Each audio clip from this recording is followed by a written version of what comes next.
Bonjour tout le monde, c'est Céline de Beauté de Couture. On se retrouve aujourd'hui dans une vidéo dans laquelle je vais vous faire les questions-réponses pour le maquillage semi-permanent.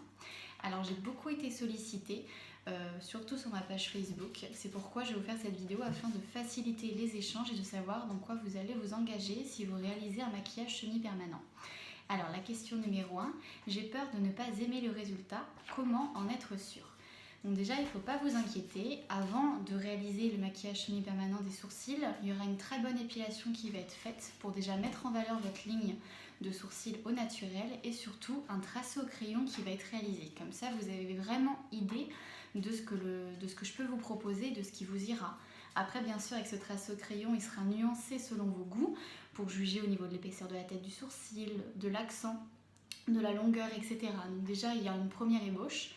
Le tracé et seulement quand on est d'accord toutes les deux, vous comme moi, on peut passer à l'étape du maquillage semi-permanent.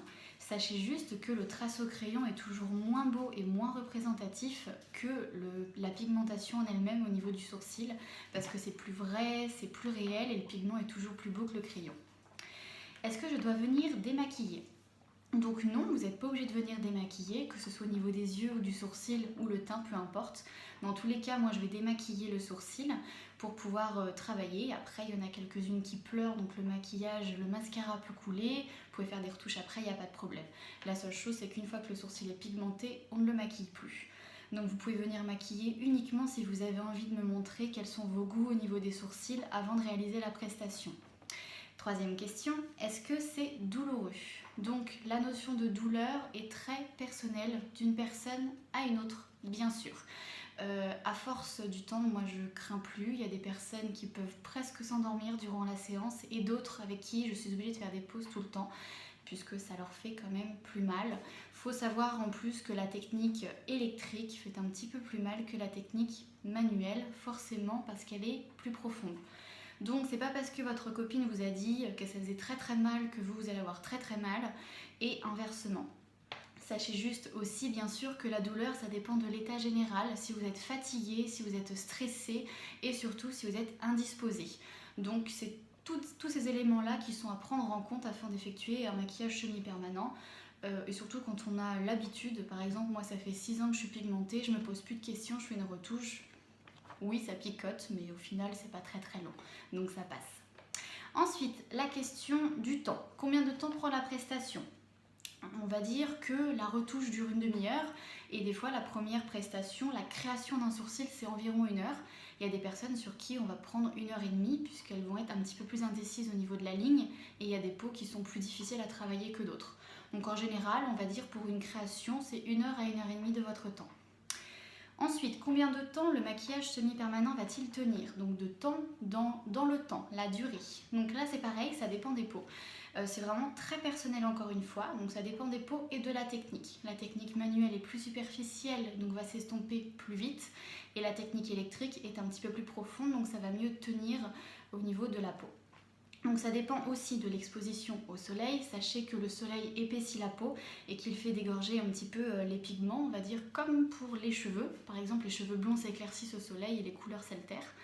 Ça va dépendre aussi du renouvellement cellulaire. Bien sûr, plus on est jeune, plus la peau se régénère vite et plus on prend des années, on va dire, plus le renouvellement cellulaire est un petit peu plus lent. Donc ça va vraiment dépendre de ça. Également des crèmes que vous utilisez, si vous utilisez des crèmes à base d'acide hyaluronique, d'AHA ou ce genre de choses qui aident à régénérer la peau, ça va activer la régénération cellulaire, surtout si vous en appliquez sans vous en rendre compte sur vos sourcils. Donc ça c'est important de regarder si vous appliquez ce genre de crème. Ça va dépendre aussi de l'épaisseur et de l'acidité de la peau. C'est comme le parfum par exemple, il y a des parfums qui vont virer sur des personnes, d'autres qui vont tenir, d'autres qui vont partir beaucoup plus vite. Voilà, une peau c'est très personnel, c'est vraiment une identité. Donc ça dépend de l'épaisseur, de l'acidité et également de la phagocytose. Qu'est-ce que la phagocytose ? C'est la réaction immunitaire qui consiste en la digestion par certains globules blancs de particules de pigments. Donc en fait, ça va dépendre si les pigments sont absorbés plus vite ou pas par la réaction immunitaire du corps, tout simplement. Ensuite, autre question, quelle est la différence entre le maquillage longue durée et le tatouage ? Donc, il y a maquillage semi-permanent, que ce soit manuel ou électrique, et le tatouage La grosse différence, ça va être le matériel utilisé et la technique. Donc pour un maquillage semi-permanent, en règle générale, ce sont des pigments, qui soient minéraux ou organiques, alors que pour un tatouage, on va être sur de l'encre. Et ensuite, un tatouage, c'est quelque chose qui va être mis vraiment dans la jonction dermo-épidermique. Donc c'est entre la couche de l'épiderme et la couche du derme. Donc ça va vraiment être entre les deux afin que la couleur puisse durer toute la vie. Nous, on va vraiment agir dans l'épiderme, dans la superficie ou l'épiderme moyen, afin que la couleur puisse s'estomper avec le temps, avec la régénération cellulaire et tout ce que je vous ai fait part au-dessus. Donc c'est vraiment pas quelque chose qui va durer tout le temps, et c'est ça qui est intéressant puisqu'on peut modifier ses sourcils au fur et à mesure du temps, que ce soit la couleur, l'épaisseur ou l'intensité. Ensuite, après la séance, suis-je gonflée? Ça dépend des peaux. En règle générale, le sourcil, vous êtes très peu gonflé, vous pouvez être un petit peu rosé. Par contre, quand il s'agit d'un lash liner ou d'un eyeliner, c'est un petit peu plus gonflé parce que forcément c'est une zone qui est plus sensible, donc vous allez peut-être plus gonfler. Encore une fois, ça dépend des personnes. Moi pour le sourcil, il n'y a rien du tout, je peux sortir tout de suite après, ça se voit pas. Par contre l'eyeliner, on a l'impression que j'ai pleuré toutes les larmes de mon corps et le lendemain j'ai les yeux un petit peu gonflés, donc c'est pas très très beau. Donc voilà, encore une fois, c'est propre à chacun. Ensuite, combien de temps va durer la cicatrisation? Alors, la cicatrisation d'un sourcil, en règle générale, c'est 5 à 7 jours. Sachez qu'il y a des personnes qui cicatrisent très vite, 3-4 jours, et d'autres qui vont être un petit peu plus longues, où ça va être environ 10 jours. Donc ça, encore une fois, c'est propre à chacun. C'est comme quand vous faites des petits bobos, des égratignures, il y en a qui cicatrisent plus vite que d'autres, et ça va dépendre aussi si vous utilisez une crème cicatrisante ou pas. On va y venir d'ailleurs. Alors, y a-t-il des réactions allergiques? Je viendrai à la crème juste après. Donc les allergies sont très rares puisqu'on utilise des pigments qui sont minéraux ou organiques, et c'est surtout que c'est des pigments qui sont très purs et qui vont être insérés dans l'épiderme superficiel, donc on n'a pas la réaction immunitaire de la même manière que si c'était dans le derme.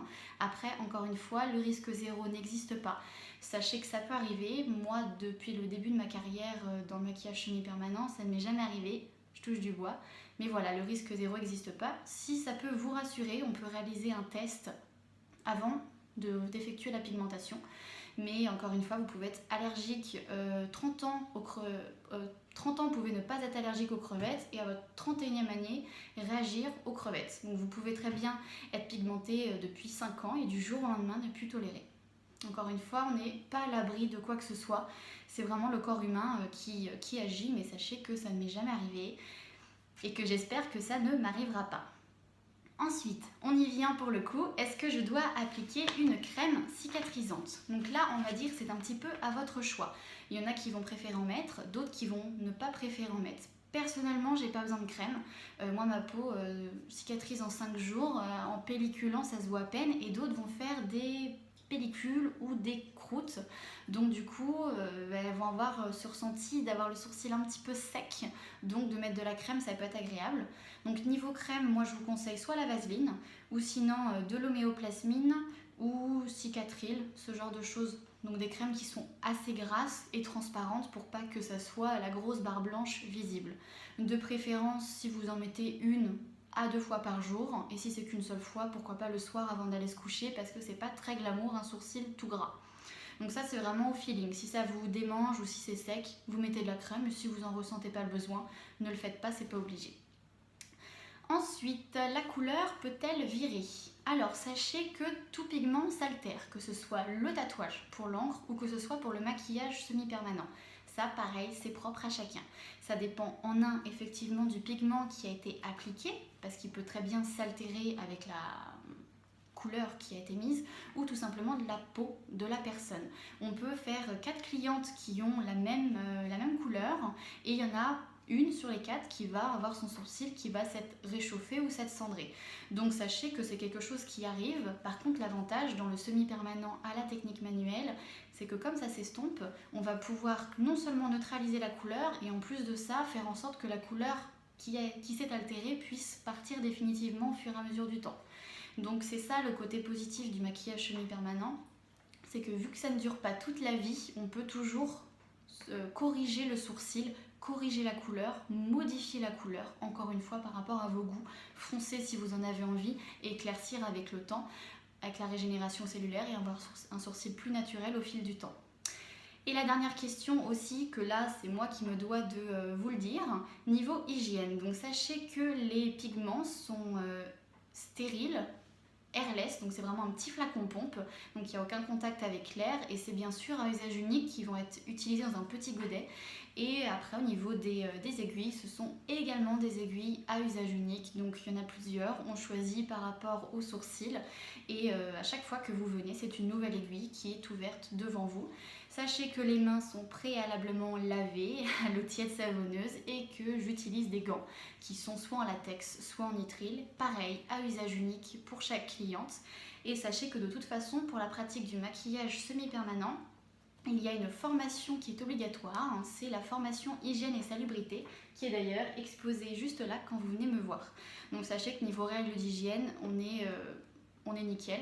Après, ça peut arriver, je précise, ça m'est déjà arrivé, un tout petit bouton blanc dans le sourcil lorsque vous cicatrisez. Alors, pas forcément lorsqu'on cicatrise, moi ça m'était déjà arrivé hors pigmentation et ça m'est arrivé la toute première fois que je l'ai faite d'ailleurs, un petit bouton blanc à cet endroit-là parce que la peau l'a pas senti à ce moment-là et après ça part tout simplement environ en une semaine lorsque vous cicatrisez. Donc pareil, niveau hygiène, on est bien et la peau a juste à faire son travail, à cicatriser, le sourcil avec le temps va être de plus en plus beau parce que le pigment il va se fondre dans la peau, ça va vraiment se confondre avec vos poils. Après tout dépend bien sûr de la densité pileuse que vous avez et le but d'un maquillage semi-permanent en règle générale c'est que ça soit beau, que ça se voit sans se voir. Donc juste vraiment de vous mettre en valeur et de mettre en valeur votre regard. N'hésitez pas si vous avez d'autres questions que j'ai oublié de mentionner ici, donc n'hésitez pas à me solliciter sur cette vidéo ou par message privé sur Facebook. À bientôt!